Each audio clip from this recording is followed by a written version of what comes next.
Hey YouTube land, just Jax here, and I am back with a new vlogging video because today is my birthday.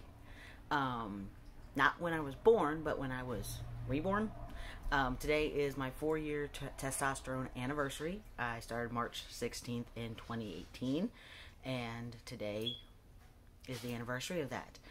And this year I don't really have a lot to say. I feel like I've covered everything as I've progressed. The biggest change that's been happening is my beard is filling in a little bit better. My goatee is doing great. I love it. My sides are still patchy on this one side. There's no hair growing like right here, and the sideburn isn't connecting and not connecting under the chin. But I'm getting a little bit more confident with that. I'm not feeling as bad about it as I used to. Yes, I still would like for it to fill in. I would like to get a beard. There's still a chance that I won't, and I'm getting more comfortable with that. The other thing that has been recently heavily on my mind and a little bit to process is losing my hair. I hadn't talked about it much before. I hadn't really worried about it much before, but male pattern baldness does run in my family very heavily, and I just kind of pushed it to the back of my mind, not thinking much about it. But my receding hairline has gotten to where wearing longer hair like I liked doesn't look right to me. I'm not getting the volume that I used to in the front, and I feel like it highlights my receding hairline a little bit more. It's not horrible, but it's more than it used to be, and it's a little harder to manage. So I went through a process of dyeing my hair earlier this year, so it's still pink from that, but it's getting further back and a little harder to manage, and so I have decided to keep it short. I'm still going to do the bald fade that I like and keep the top fairly short, so that whenever I do have something that I can't wear a hat to, I still have, you know, respectable, manageable hair. And then whenever I do wear my hats, I'm still confident in those, and I have switched to buying some newsboy or page boy hats, whatever you want to call them, and I really like them. I was really surprised by that. I found one on sale on Amazon for like $6, and I'd been looking at the style on Pinterest and was like, let's give it a shot, and was very happily surprised with the first one that I bought. And feeling confident and feeling like I look good is a big deal still, and it was a really big confidence boost. And when I wore it out of the house for the first time, I was a little hesitant about it, afraid that, you know, I didn't look like I thought that I looked, which happens all the time. You feel really confident, you feel like you look good, you're looking at yourself in the mirror, you feel great, and then you see a picture of yourself from that outfit later that day, and you're just like, that's what I really looked like. Oi, and start pointing out all the bad things. And with the hat, I had not. And I actually got a lot of compliments on it, and each time I've worn one, and so that's been really great. So I am getting a little more confident in my skin. It still is a process. It will always be a process. That's Clive. It's just something that will take probably, honestly, up to the rest of my life to get used to, maybe.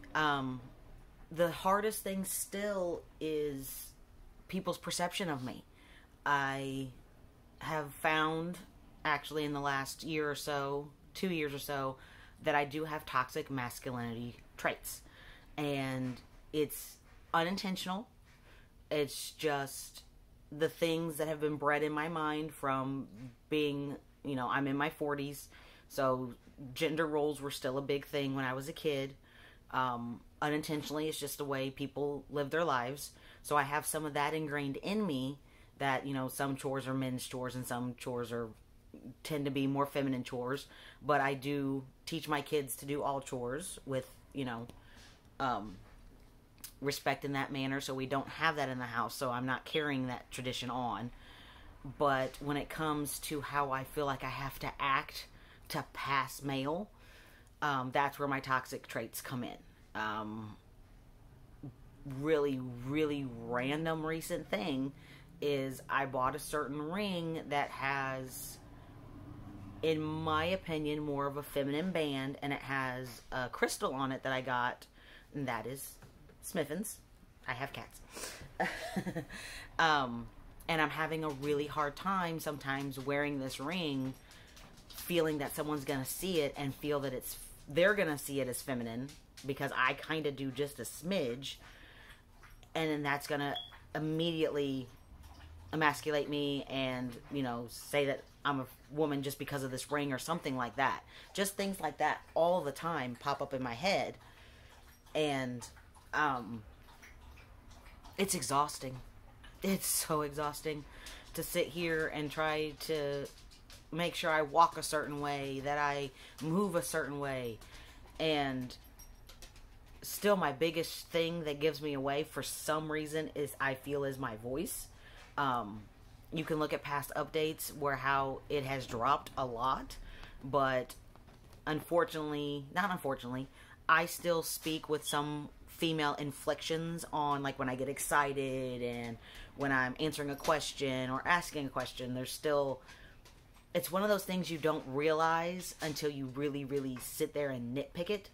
And if you listen to the way people talk to one another, I still wait to see how I'm perceived by people before I act or interact with them. So it's really exhausting, and it's really still annoying and breaks my heart when I do get mammed, but at the same time, when I do, I relax. I'm like, well, it doesn't matter. I'm a woman, so I can sit here and talk however I want. And whenever I do still pass as male, depending on the type of male that perceives me as male, will determine how I react and how I interact with that person. And it's exhausting. So, with help from friends and loved ones, I'm getting better at just being me and letting the world do their thing. But without masks at work and without masks as much around town and stuff, I am getting more, but not as often as I would like. I do get mammed at work quite a bit. Even without a mask now, seeing a goatee and stuff, I'm still mammed. It's a hard process. It's a very hard process. I will say it. I've said this probably 20 times now. It's exhausting. It really is, to have to go out into the world with that shield up and live in this bubble, and then someone come along and pop that bubble.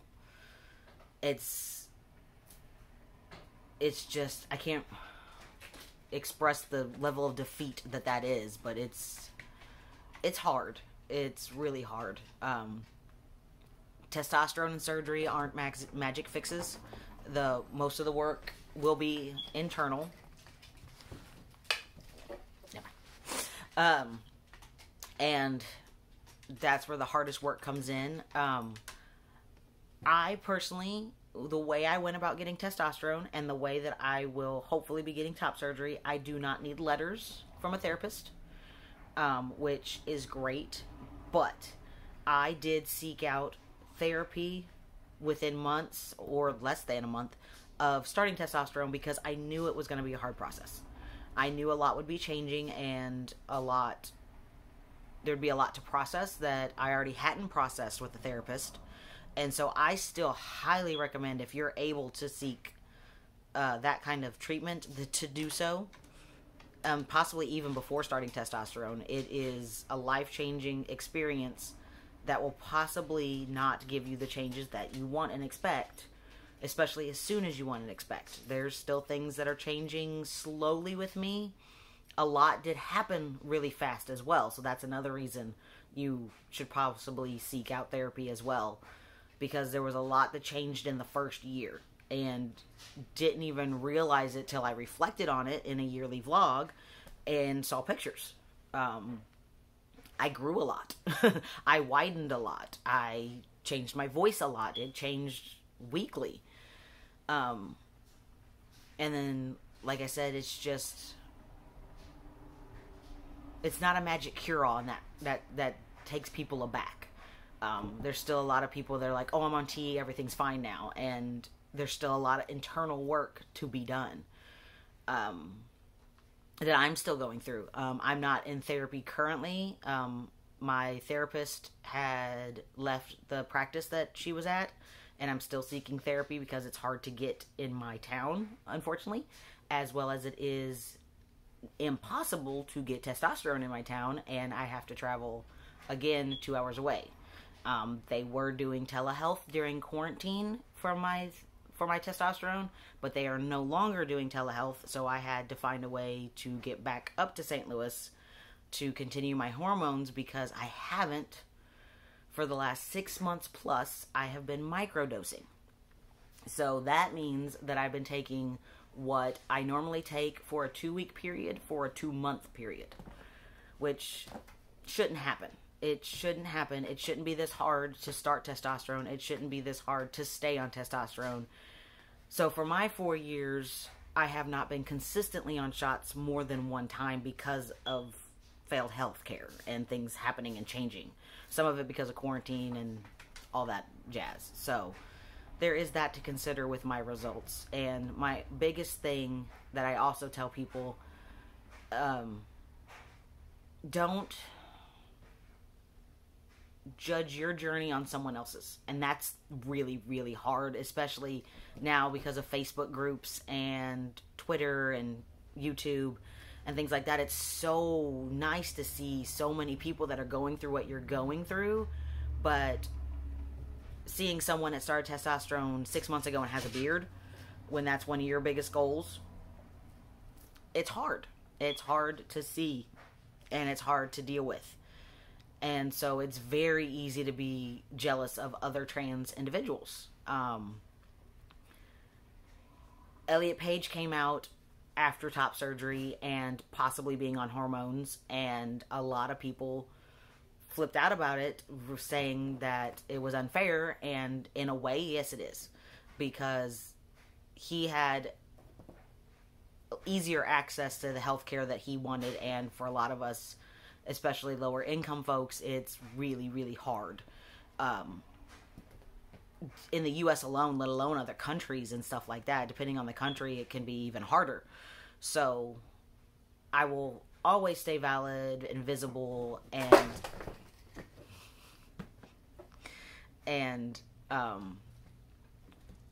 out there with what I'm going through to help others, because I know others that are just now starting their journey, and yes, I'm jealous that they're possibly getting things that I fought 20 years to get very quickly, but at the same time, I'm happy to have fought those fights to make it easier for those that I love.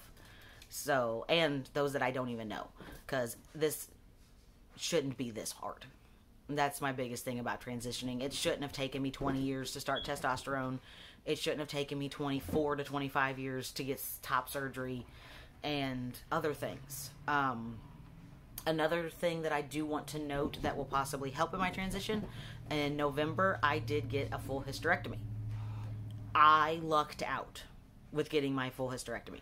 I was getting another surgery. I do have severe Crohn's disease. For those that don't know, I do have a colostomy bag. I've had it for almost 10 years. I do have videos about changing my bag and stuff, which are my most viewed videos. And that's been a process for part of my life. And part of the process with that was I knew I would get top surgery after having a colostomy bag. And because of that, I was never going to see myself the way I wanted to see myself before the colostomy bag. So that was kind of hard. Like, I wanted top surgery before that to happen, if that was going to happen. So that was hard on me. But because of my Crohn's and the reason I needed the colostomy bag, I had to have my rectum removed, which is a very big surgery. And while they were, if that was going to happen, my GI surgeon told me, ask them about a hysterectomy. Because once I was opened up, it would be a lot easier to do than having to go back in later if I was approved for one and wanted one. It wasn't high on my list. My periods stopped within 2 months of starting testosterone. When I was microdosing, it did come back 1 month, which was not fun.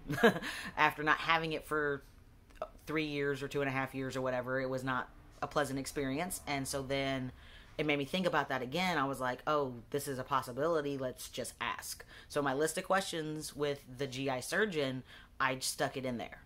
And I'm glad I did. He was like, oh, okay, you want that for your transition? Because he knew he did my first surgery and remembered me. And he was like, oh, you need that for your transition? I was like, actually, yes, if that's a possibility. I don't know how hard that would be. He's like, let me recommend you. And they had me a surgeon before I left the office. So, and if you heard that, that's the cats. Again. So, that happened, and hopefully that would help with my hormone levels and not having as much estrogen. And then once I have top surgery, then all estrogen producing parts of my body will be gone. So hopefully that will happen later this year. So that's good to know, so that way, even though testosterone is stronger than estrogen and you don't need hormone blockers if you are on testosterone, having less or none estrogen wise, I feel is even better. So that's been the major things for this last year. This is the receding hair, a little bit more of my beard progress, and getting hair stretch me.